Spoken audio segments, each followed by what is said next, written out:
In this video, we are going to see how we can manage the user access rights in QuickBooks. So let's get started.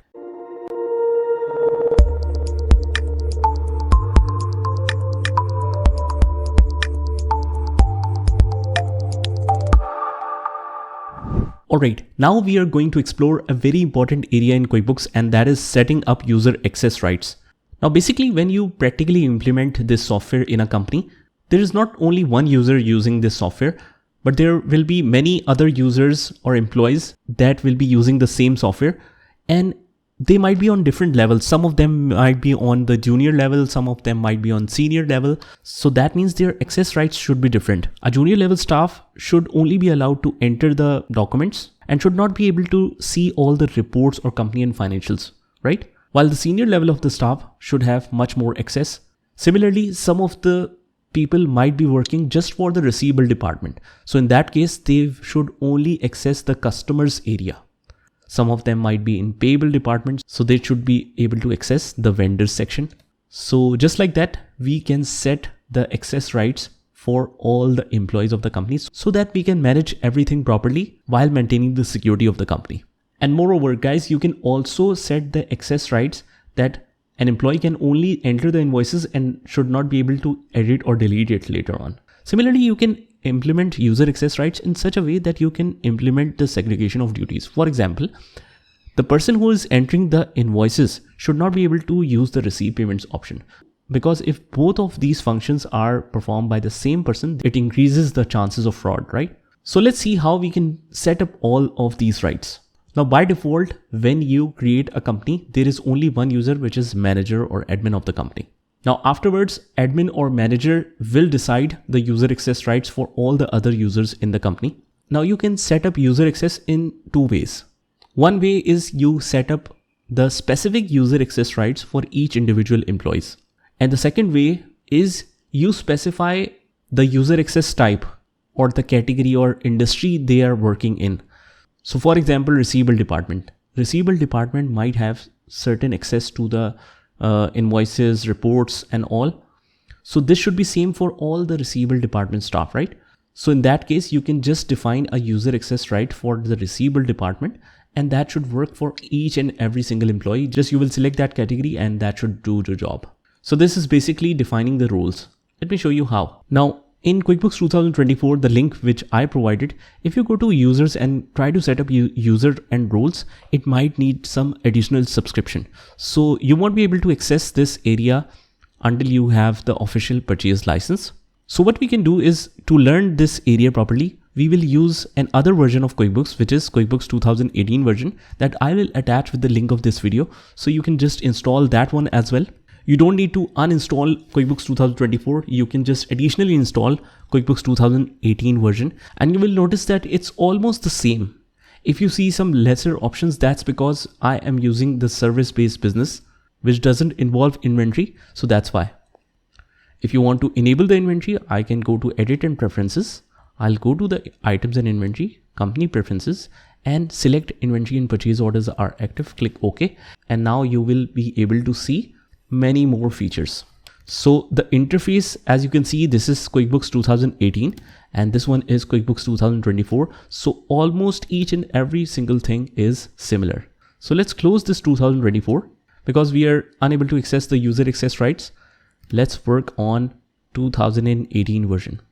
And by the way, guys, I will attach this with the link of this video so you can just download and install this with no problems.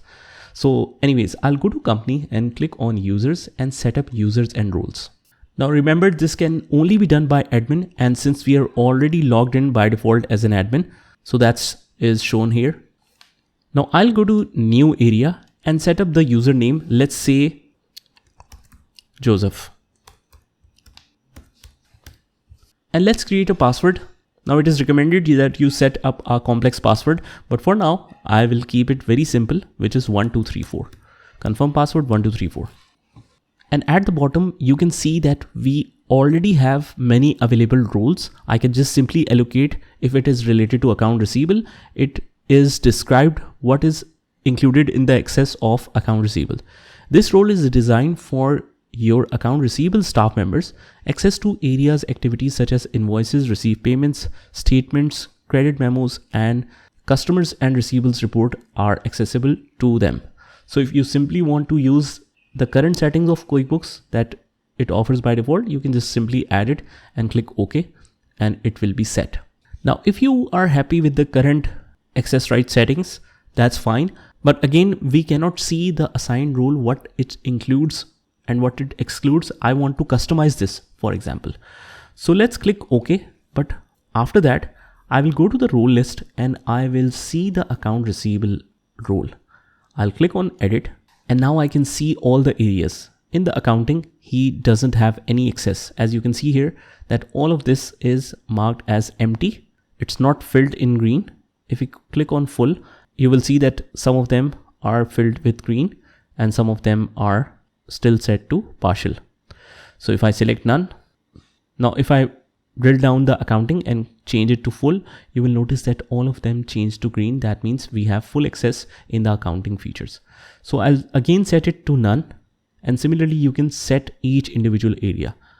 Now, for example, in the banking area, I can see that deposits have full access, but maybe I want to give the partial access that they can view it, they can create it, but they shouldn't be able to modify or delete the existing records.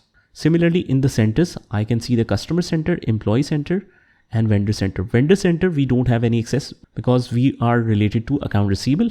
In the employee center, we have the area of access of view list only. For example, I don't want to give any access.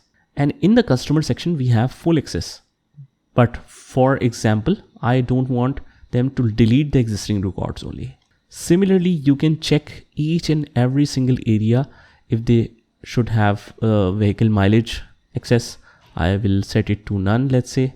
Print labels, remote access, synchronization contacts, let's set it to none. So you can customize all of this. Whatever you seem fine, you can set it according to this. So for example, I have done my customization and click OK. Now this role is suitable for account receivable, and now I can easily allocate it because I have customized it. So let's say next one is David. 1234 is password. And now I want to simply allocate the account receivable. Since we have already customized it, I don't need to change this default role.